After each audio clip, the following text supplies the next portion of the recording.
জনতার বিক্ষোভের মুখে সরকার পতনের পর দেশ ছেড়ে পালিয়েছেন প্রধানমন্ত্রী শেখ হাসিনা।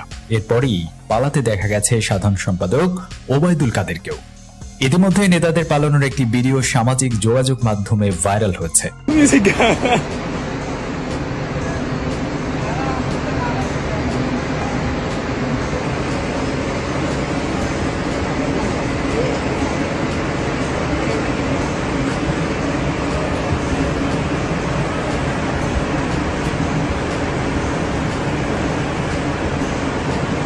বিমানে থাকা ওবায়দুল কাদের একটি ছবি সামাজিক যোগাযোগ মাধ্যমে ভাইরাল হচ্ছে। সেখানে দেখা যায় বিমানের সিটে বসে আছেন ওবায়দুল কাদের। তার বাম পাশের সিটে দেখা যায় এক নারীকে। ওই ফ্লাইটে আরো একজন যাত্রী ছিলেন। ভাইরাল একটি ভিডিওতে পালিয়ে যেতে দেখা যায় ব্যারিস্টার সুমনকেও।